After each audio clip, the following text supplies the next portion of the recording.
kambaho ubuhamya ho gatoya nigize guhura na kese y'ikintu bitwa ikibazo, ariko kwa kundi ibibazo byose ujya kubona ukagira ukabona byakoranyeho byo mu majyepfo, byo mu majyaruguru, byo mu mujyi wa Kigali, byo mbese bikaza byose bikakwitura hejuru.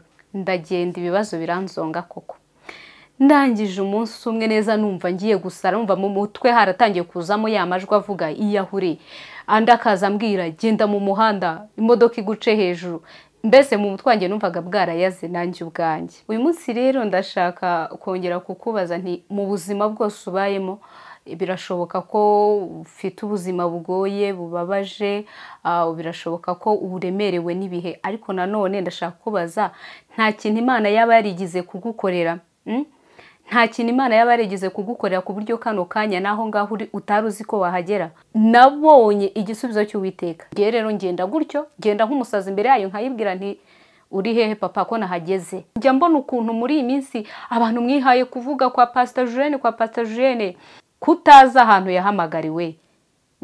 Nimba nizo mbaraga yarazicurishije ibyo bimaze, hari abo yabwirizaga bagafashwa, kandi bagafashwa na Mwuka Wera ntibafashwe n'iyo nzoka.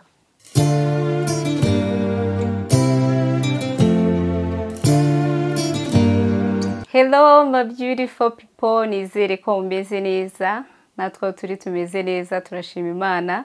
N'abatameze neza mwese turabasabira kuri Nyagasani mumere neza, mwisi niko bigenda murabizi of course. Uyu munsi ibintu bimeze neza, ejo ugasanga ntibimeze neza, byaba byagenze neza ugasanga ejo ntago bigenze neza, ariko hamwe n'Imana, hamwe no gusenga ibintu bigenda bimera neza. Ndabasuje mwese, ndabayambiriye abakunzi banjye mwese mbahaye ikaze kuri Miss Fan Show. Mwese abantu mudahwema kudukurikira, abantu mudahwema kutubwira ko mudukunda, mwese mbahaye ikaze. Uyu munsi rero nkadutangirane n'isengesho. Ikiganiro cyacu tukiragize isengesho, n'abakunzi banjye mbaragize isengesho. Abatameze neza mwizere muri iri sengesho. Mana turagushimye, turaguhimbaje, tugushimiye neza n'urukundo byawe, tugushimiye uburinzi bukomeye uturinda, tugushimiye Mwami impuhwe n'urukundo udahwema kutugaragariza, icyubahiro n'ikibi cyawe. Turagushimiye Mwami Imana yacu kutwemerera ko twongera kuboneka mu maso y'abantu n'abakunzi bacu. Turagushimiye Mwami Imana yacu ko wongeye kutwemera yuko twicara kuri iyi kamera tuvuga gukomera, tuvuga kwera kwawe, tuvuga ineza yawe. Habwa icyubahiro. Ndasenze kugira ngo Uwiteka nyakubaha Imana, abakunzi banjye cyangwa inshuti n'abavandimwe umuryango mugari unkurikira, abatameze neza ubahe ubuzima buzima, ubahe kumera neza, kandi naragushimira yuko Uwiteka nanjye mbashije kwicara hano meze neza, mfite ubuzima buzima bw'icyubahiro. Ngaho bana natwe rero utugenge utuyobore, kandi Mwami ntabwo ari twe twivugisha, ahubwo bari utuvugisha mu izina rya Yesu. Urakoze, amen. Ndabashimiye rero inshuti zanjye mwese, mbahaye ikaze. Uyu munsi ndashaka ko tuganira ku kiganiro kiri serious. Ndashaka ko tuganira ku neza y'Imana. Uyu munsi nabyutse nyitekerezaho, ntekereza ku neza y'Imana, ntekereza ku buntu bw'Imana, ntekereza ku migisha Imana iduha, ariko ntitumenye ko Imana iba yaduhaye imigisha. Numva hari aho nigaye, ndongera ntekereza ku bantu bajya bapinga ibintu by'Imana, numva nabo ndabagaye. Ndongera nkurura ukuntu hari abantu bigize abatekamutwe muri urugendo rwa Kristo, batumye abantu benshi ubwoko bw'Imana bupinga ibintu byo gusenga kubera ibyo bagiye bahuramo nabyo. Nabwo numva ngize gute, nabo numva ndabagaye. Uyu munsi rero ndashaka kongera kukubaza nti mu buzima bwose ubayemo birashoboka ko ufite ubuzima bugoye bubabaje, birashoboka ko uremerewe n'ibihe, ariko nanone ndashaka kubaza nta kintu Imana yaba yarigize kugukorera, nta kintu Imana yaba yarigize kugukorera ku buryo kano kanya naho ngaho utari uzi ko wahagera. Uhereye muri ya minsi yashize, uhereye muri bya bihe byatambutse, uhereye muri ya myaka, uhereye mu buto bwawe kugeza amagingo aya ngaya, sinzi imyaka ufite, sinzi igihe ugejejemo, sinzi imyaka ugejejemo ugihumeka bikemera, cyangwa se utaracika amaguru, cyangwa se utaragira ikindi kibazo kiremereye. Ndashaka kukubaza nta mashimwe waba ufite. Impamvu mbivuze ni iyi ngiyi: twebwe abantu tureba ibyo dushaka ku Mana, ntabwo tureba ibyo Imana yadukoreye. Ndi umugabo wo kubihamya. Nanjye iyo naremerewe n'ibihe, iyo mbona ibibazo byabaye urufaya, mpita nkatumbira mu rwego rwo kurira nsaba, sinibuka aho Imana yankuye, sinibuka aho Imana ingejeje, sinibuke bya bindi Imana yigeze yakora, ahubwo nkajya mu gihe cyo kwiheba, nkajya mu gihe cyo kurira, nkajya mu gihe cyo kwigunga, ugasanga ibyo bihe nibyo biri kundanga. Ariko mu by'ukuri icyo gihe iyo ngiye mu bihe byo kwigunga no kurira no kupfuneka, mba nirengagije ko hari ahantu Imana yankuye ikaba yaranteretse ahandi. Mba nirengagije ko hari ibintu Imana yigize yakora ku buzima bwanjye. Reka mbabwize ukuri, mbifurije guhura n'umuntu wa nyawe Imana yagutumyeho. Mbifurije guhura n'umuntu wa nyawe uzanye ibisubizo cyangwa se uzanye icyerekezo Imana imutumye ku buzima bwawe. Nshuti zanjye, ntago abantu benshi wenda turi bwemeranye, ariko ndakubwiza ukuri, ntugasakuze uhakana uvuga ngo Imana ngo ntago ibaho, ngo ntivuga. Ntugahakane kubera ko wowe utarahura nayo, sibyo? Ntago uba urahura n'Imana ngo ikuvugishe. Inshuti yanjye, ntukabihakane. Mu gihe utarahura nawe uvuga ati nge simbizi, sinabyemeza cyangwa mbihakane, ariko ntugahakane kuko Imana iravuga. Nabyutse rero ntekereza ukuntu Imana ijya iturwanira ariko ntitumenye ko yaturwaniriye. Nabyutse ntekereza ukuntu Imana ijya iba mu ruhande rwacu ntitumenye ko yabaye mu ruhande rwacu. Nk'umubyeyi utabana n'umugabo ufite nk'abana, akabona Imana iramurwaniriye, abana barize, ntakozwe n'isoni, minerivare irayishyura. Nk'umubyeyi udafite umugabo cyangwa utagira indi kirengera, ni urugero, akabona ntawe umusohora mu nzu, ukwezi kw'inzu kurajya kugera, Imana yaraciye inzira akabona uko yishyura inzu. Ibyo ni ibintu byose tuba tugomba gushingiraho, tukibuka ahantu Imana yadukuye, cyangwa se tukibuka ibyo Imana igenda ikora ku buzima bwacu. Ibyo byose ni ibintu tugomba gushingiraho. Simvuze nk'umubyeyi gusa, namwe rubyiruko, tekereza bwa buzima wavukiyemo iwanyu bigoye, ariko ukabona Imana iciye inzira kugeza kano kanya warize urarangiza. Wowe ubwawe bitekerezeho, bikurure. Wibaza ati ngewe kwa runaka ndinde wo kuba nakwiga nkaba ndangije kaminuza. Mu gihe wabonaga bidashoboka n'iwanyu ubona ko rwose bitazashoboka, ariko Imana yaciye inzira, ibyo byose biraba, uriga urarangiza. Yenda kano kanya wamaze no kubona akazi, nubwo katagushimisha ariko warakabonye. Ibyo byose ni ibintu Imana idukorera, twakagombye kwitaho mu gihe cyo kurira, ahubwo tukagira gute, tukayishima. Ngiye reka mbahe ubuhamyaho butoya, ariko ndavugana n'abantu bajya bapinga ko Imana itavuga kandi ngo ikore. Ndavugana n'abantu bajya bapinga ibintu byo gusenga cyane ngo ni ubusikama, ngo ibyo bintu ngo byo gusenga ngo byo mu nsengero ngo ntukabimbwire ni ubusikama. Nshuti yanjye, ntago ari ubusikama. Iyi Mana ngiye ndi kubabwira ni Imana ikora, ni Imana inavuga. Yenda wowe aho usengera ntago ndi buhajajinge, nta nubwo nakujajinga mu gihe yenda utarumvira iryo jwi ry'Imana, ariko Imana ndi kubabwira ni Imana ikora, ni Imana ivuga kandi ibyivuze ikabitegeka bikaba. Kambaho ubuhamyaho gatoya.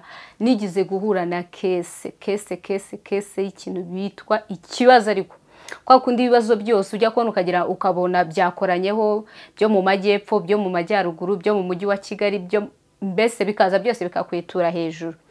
Ariko ibyo byose iyo bije noneho bifite intwaro yitwa ko bigomba gukemuzwa amafaranga, birakuzonga. Amafaranga noneho atari makeya. Nahuye n'iyo kese nshaka amafaranga yabura, kandi icyo gihe nta kazi nari mfite, mu byumve neza, nta kazi nari mfite, nta bakomeye nari nishingikirije, nta muntu nari mfite wo guhamagara ngo mubwire ngo, n'uwo nari guhamagara nkamubwira nti mfite ikibazo kinini kandi kirakemurwa n'amafaranga ya nawe, yari kwipfuka ku matwi no ku munwa akabura ikintu ansubiza akanyihorera. Yari amafaranga atari makeya. Icyo gihe biragenda birandenga, numva ngiye gusara neza. Amafaranga nkubita hirya hino, nshakira mu mazi, nshakira iburasirazuba, nshakira ku butaka, nshakira iz'ikirere, amafaranga ndayabura. Ibyo byarabaye, ndagenda ndananuka mba nk'agati kubera pressure yo kwibaza iki kibazo ndagisohokamo gute, yo kwibaza aya mafaranga ndayakura hehe. Ndagenda ibibazo biranzonga koko. Ndangije umunsi umwe neza numva ngiye gusara, numva mu mutwe haratangiye kuzamo ya majwi avuga iyahure, andi akaza ambwira genda mu muhanda imodoka iguce hejuru. Mbese mu mutwe wanjye numvaga bwarayaze nanjye ubwanjye. ndangije mu gitondo kimwe byutse numva ijwi rimbwiye ngo haguruka ujye gusenga, wicaye hano ugira gute, genda ajya ku musozi. Ariko burya ntibazakubeshye, umwuka w'Imana arata mu gihe cyo kugutabara uzakuyobora ahantu hanyaho. Umwuka w'Imana mu gihe cyo kukugendera uzakuyobora ahantu hangahe. Si uko ntajyaga ku misozi ngo nsenge, si nuko ntagendaga mpura n'abantu bambwira ati umva uko Uwiteka avuze, ahubwo mu gihe cyo kugutabara uzasenga ubwira Imana ikuyobora ahantu hanyaho hari ubutabazi bwawe, cyangwa se ahantu hanyaho ho kugutungira urutoki kugira ngo uhure n'igisubizo cyawe. Uwo munsi mu gitondo mbyutse numva ijwi rimbwira ngo haguruka ujye gusenga, wicaye ugira gute. Ndavuga se noneho ndajya gusengera, ntangira gupima mu birere, ndajya ku musozi uyu n'uyu, ndajya ku musozi uyu n'uyu. Mu gihe ndi kwibaza gutyo ariko numva hari umusozi umbyiganiyemo, ndavuga ko reka nigire ku uyu musozi. None icyo gihe nta na tike nari mfite mu byumve. Iyo ushaka Imana ntabwo ugira ubunebwe inshuti yanjye. Icyo gihe najyaga ngenda nta na tike, nkagenda n'amaguru ahantu moto igutwarira 5 cyangwa 2, nkagenda n'amaguru kandi nkaza gutaha n'andi maguru. Ndangije nyumva muri ngiye hambyiganiyemo kujya ku uwo musozi, nahise mpaguruka njya muri dushe nditunganya, ndagenda nsiga mbwiye abana ngiye gusenga, turabonana nimugoroba. Ndagenda aho hantu moto ihagendera 5, nahagenze n'amaguru bifata nk'amasaha 2 kugerayo. Ubwo moto y'5 kandi nayo niyo uba watrese. Ndagenda njya gusenga, ngeze ku uwo musozi. Urumva noneho hari igihe ibibazo biba byarakurenze cyangwa ikibazo ufite cyarakurenze, wagera n'imbere y'Imana noneho ukabura ikintu yibwira ugaturi kukarira gusa. Ariko burya rati Imana n'umukozi w'umuhanga, ngo no mu marira yawe imenya ikikuriza, no mu marira yawe amarira yawe ngasobanura byinshi imbere y'Imana. Naho ngo Imana igitoramo amajwi yayo marira igasobanukirwa ibyo washatse kuyibwira. Naragiye ngeze ku uwo musozi, natangira kuzamura isengesho, natangira kuvuga Mwami Yesu, nkumva ibirira birahobongotse, nkabura ikintu cyo kuvuga, nkarira gusa ngakora kurira. Nirwa nicaye ku uwo musozi, noneho mpagurutse ngiye gutaha, ngiye kumva numva umuntu w'umumama aturutse hirya arambwira ngo umva ye mukobwa, ngumva ngo uko Uwiteka Imana avuganye nawe. Arambwira ngo Imana yakubonye, ngo kandi iyo yakuyoboye ku uyu musozi. 2, irambwiye ngo ugihaguruka ahangaha ugiye kubona ineza y'Imana.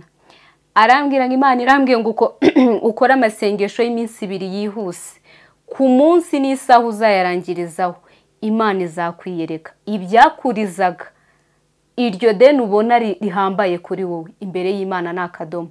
Imana irambwiye ngo ku isaha itarenga uzayasorezaho, nta yindi saha izarengaho Imana itakwiyeretse. Nahise numva nishimye, ndangije ndamubwira, nta nubwo nitaye ngo hari babandi badutubura ngo iravuze itavuze, oya, nahise nizereramo, ndavuga ntububwo avuganye nanjye ntamuzi, nanjye atanzi ntubu nibyo. Ndamubwira nti none se mama, wampa nimero yawe, noneho ku munsi nzayasoza nkazaguhamagara ukamfasha kuyasoza? Arambwira ati nta kibazo. Yampaye nimero. Nahise ngenda, hari kuwa 5 icyo gihe, nahise ngenda amasengesho ndayatangira. Nayasoje ku wa mbere saa 9. Naramuhamagaye ku cyumweru, mubwira ko amasengesho nayatangiye nzayasoza ku wa mbere. Arambaza uzasoza sangahe? Ndamubwira ni saa 9. Arambwira ati iyo ni isaha nziza cyane, ati noneho ati uzaze duhurire ku musozi dufatanye gusoza. Ndamubwira nta kibazo. Ndagenda dufatanye gusoza ayo masengesho. Ndababwiza ukuri kwiyera yo mu gihugu cyo mu ijuru. Saa 9 twarangije gusoza, saa 9:25. Saa 9 n'igice nabonye igisubizo cy'Uwiteka. Iyi ni Imana ndi kuvuga, ntago ngiye ndi kwivuga, ntago nakwitaka muri ibyo ngibyo. Nabonye igisubizo cy'Uwiteka. Sinzi ngo uwo yakoresheje n'uwa hehe, ngicyo nabonye ni message ifite amafaranga agomba kunyishyurira ya mafaranga y'ikibazo nari mfite, noneho inandengerezaho ayo ngomba gukemuza utundi tubazo nari mfite two mu rugo. Mw'abantu mwe, uyu mugabo witwa Yesu afite imbaraga. amafaranga ndayabona nkemuza ibibazo. Isaha nari nabwiye Imana ko nsorezaho n'ukuri nayo yari yambwiye isaha uzasorezaho niyo yabikoreyemo pe.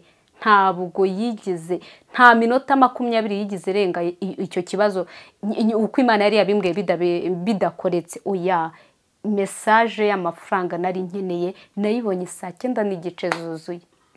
Rero iyi Mana tuvuga ntago mbizi, ifite imbaraga sinzi impamvu tuzi imbere yayo. Dufite amarira gusa, dufite agahinda, dufite kutizera, dushidikanya. Iyi Mana irakora. Nawe ushobora kuba yenda utemera ko hari abantu bakubwira ngo mvuko Uwiteka avuze, yenda ushobora kuba utabyemera, ariko rata uko wizeye Imana yawe ni kuyibona. Ndakubwiza ukuri, uko wizeye Imana yawe ni kuyibona. Ushobora kuba utizera ko ushobora kwiyiririza ikintu kikemera, ariko ugasenga uhamanya n'umutima wawe yuko ushaka Imana kandi ari itumbiri. Ikindi cya kabiri ariko attention, iyi Mana kugira ngo uyibone bisaba kubanza koko ukayereka ko ari yo ushaka. Iyi Mana kugira ngo uyibone bisaba kubanza ukatungana, apana kuza akaguru kamwe gatandararijeyo akandi kari hari hanze gafite undi muntu gategereje. Oya, bisaba kumaramaza n'umutima wawe ukayereka ko ari yo ushaka kandi ukurikiye. Bisaba yuko ujya imbere yayo nta buryarya. Iyi Mana ntiwayirusha uburyarya, reka ntago wayirusha uburyarya uko wabigenza uko ariko kose bamaze kukubara. Iyo uje imbere yayo ibibizi neza ko umutima wawe iba yamaze kuwubona. Ntago wayibara, ntago wayiryarya, kuko mugiye kuryaryana yakuryarya kurenza uko wiyiryarya. Ikagushyeshyenga cyangwa ikakwe nshuti yanjye, iyi Mana ntiwayirusha kuyiryarya, iratuzi twese iradusobanukiwe. Rero icyo nshaka kubwira, mu gihe cyo kwicara ukiheba, banza wibuke hahandi Imana yigeze kugukirigita ugaseka, sibyo?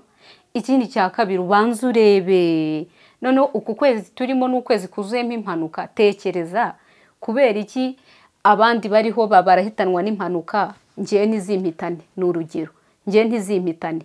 Natanze iki kuri iyi Mana, cyangwa se natanze iki? Ni ubuhe burinzi? Ni cyo kintu ni assurance ngewe mfite? Ni cyo kintu nakoze kidasanzwe gituma Imana yenda ikomeza kundinda? Ibyo byose banza ubitekerezeho. Twokuza imbere y'Imana turira, Mana ibibazo biranyishe bimeze gutya. Iyi Mana ifite imbaraga nshuti yanjye, ibuka ineza y'Imana. Yenda wowe nkurikiye, yenda ushobora kuba wishingikirije bene wanyu bakomeye. Oya, ngeyo ngiye imbere y'Imana ngenda gutya nkayibwiza ukuri, nkayibwira nta muntu n'umwe nishingikirije wa Mana we. Ndi njyenyine ngewe Wiragiye Francine ureba. Sinishingikirije ku miryango, sinishingikirije kuri mama wanjye, sinishingikirije kubo tuvukana. Ikindi nta butunzi mfite, ikindi nta bwenge budasanzwe ndusha abandi, ikindi nta bwiza mfite bwamvuganira, ikindi nta mashuri mfite yamvuganira. Ngenda nkayibwiza iki ukuri, nkayibwira ni wowe nje gushaka. Ngewe mbura haboneke wowe, mu kibazo cyanjye iki niki mbure haboneke wowe, mu kigerageza iki niki mbure haboneke wowe. Imana iyizi ko uje imbere yayo umeze nk'uwambaye ikisi, wa mwambaro wose wo gukiranuka imbere yayo, kandi kunda umuntu utaza ngo ayibeshya ngo urabona. Imana ntabwo ayirusha kukubeshya nshuti. Ngiye rero ngenda gutyo, ngenda nk'umusazi imbere yayo nkayibwira nti uri hehe papa ko nahageze, ngwino tuvugane, ndagukeneye, ngwino nkubwire agahinda kanjye. Ikindi ngwino nkubwire uyu munsi wansekeje, wakoze gutya na gutya numvishije binshimishije, wakoze rata. Ukayibwiza ukuri, iratuzi rega, irakuzi mu bugoryi bwa nshuti yanjye, irakuzi mu bupfapfa bwawe, irakuzi mu bwana bwiza bwawe, irakuzi mu bujiji bwawe, irakuzi ko wigira umunyabwenge kandi urinjije. Iratuzi twese, iratuzi ko hari abantu bigira abahanga bagashaka no gukora iby'ubuhanga kuyirenza, ariko ntabwo byashoboka. Twese rero iratuzi izi ukuntu yagegennye imitima yacu, iratuzi imikorere y'ibitekerezo byacu. Ariko rata ikintu yanga n'ubwibone no kwishyira hejuru. Iyo ugiye imbere y'Imana waciye bugufi ruruka ikabana nawe, ongera utekereze ku neza y'Imana. mama yaguhaye abana, papa yaguhaye abana. Hari benshi bafite ubutunzi ariko badafite abo bana. Uri kumva? Yaguhaye umugisha abandi badafite. Ibi byose ni ibintu ugomba kureberaho ugashima Imana. Imana yacu ni umubyeyi mwiza, ni inshuti nziza, nuyitaho nayo izakwitaho. Ariko rata umuhanga wo gusenga no gutereta Imana ajya imbere y'Imana afite amashimwe apana kugenda arira. Iyo uhora imbere y'Imana urira irakureba. Irakureba ariko nk'uyu koko ubu nta kintu naba narakoze. Ikindi ni mukajajinge abakozi b'Imana uko mwiboneye. Nshuti yanjye, nese ko n'ijambo ryatubwiye ko izahagarara ku bitugu by'abapfapfa ngo ikabwiriza ubwoko bwayo. Ntimukapfe kujajinga abakozi b'Imana. Njya mbona ukuntu muri iyi minsi abantu mwihaye kuvuga kwa Pastor Julienne ngo habagamo imyuka mibi ngo yasengaga inzoka. Nshuti yanjye, mwagiye mwitonda kutaza ahantu yahamagariwe. Nimba nizo mbaraga yarazicurishije ibyo bimaze. Hari abo yabwirizaga bagafashwa kandi bagafashwa na Mwuka Wera ntibafashwe n'iyo nzoka kubera ko Imana yabishatse. Hari abajyaga kubera kumwizereramo Imana igakorera ibitangaza nabo bagacyuri ibyabo. Ntimugapfe kujajinga umukozi w'Imana. Ariko rata tekereza ku neza y'Imana utekereza. Ni ukuri nabyutse ntekereza ku neza y'Imana. Numva haraho nigaye bitewe nuko hari ibyo yakoze, bitewe nuko hari andi mashimwe Imana yashyize mu kanwa kanjye. Ariko kubera Satani aba ashaka guhora yihebesha abantu, ibyo simbibone. Ariko uyu munsi nabibonye. Sinzibagirwa banyiba telefoni inshuro 3 nshyashya. Amarira narize kuri telefoni ya nyuma banyibye ntarayimarana n'ameza ngahe. Ariko wari umwuka wo kugira ngo mpore ndira. Mbwira Imana ndayibwira ntumva wite. Ibuka bwa telefoni bwose natunze bwibuke. Ubutagira batiri. Ubwo nahagikaga. Zazindi zari zaramenetse zarabize ari umukara ahantu hose mu kirahure. Ndayibwira none ubu ngubu wari ugezaho kumpa telefoni niguriye y'ibihumbi 100 na ndiho ndazinyagwa gutya. Ndayibwira numva rero wa Mana we uri Imana iri seriye ntujye utanga ngo wambure. Iyo utanze ntujya witangira itama. Ndayibwira ntumva niwe mvugana nawe. Mvana haya marira yo kudatunga telefoni n'ikindi cya kabiri. Ntaba ari ngiye usigara inyuma mu iterambere. Ndayibwira ntumva nkubwiza ukuri. N'ubu ngubu n'umwana w'umukobwa ukora akazi ko mu rugo cyangwa umusore asigaye agura telefone ya smartphone. Ntaba ari ngewe wo kujya gutunga gatushi. Ndambwa ndayibwira nkeneye kuzanjya kuri internet nkamenya aho isi igeze. None iyi gatushi ndajyana kuri internet. Ndayibwira ntumva wite. Satani ntago afite imbaraga kukurenza. Telefone yanyaze uyinyagurire mu kwezi kumwe. Nukuri Imana yarabikoze. None ni iki gituma tuzi imbere y'Imana turira duhorana amarira y'urudaca. Ngwino imbere y'Imana ufite kwizera, ufite ibyiringiro, ufite umutima wo guca bugufi. Uyibwira ibyawe, uyishime, uyibuke. Yenda ntiwize ariko uragenda bikemera. Urabasha kujya gukorera ibyo bibiri ukarya cyangwa umuryango wawe ukawutunga. Yenda nta miryango ufite ariko muri ubu buzima ufite inshuti Imana yaguhaye inshuti muri societe. Ufite akazi. Ibyo byose ni ibintu ugomba kuza imbere y'Imana ushingiye ku ibyo byose yakoze ukanayiragiza ibiri inyuma kandi ukanayishimira n'ibindi izakora. Ukayishimira n'ibindi igiye gukora ukizereremo yuko ifite byinshi igiye gukora ku buzima bwawe. Murakoze.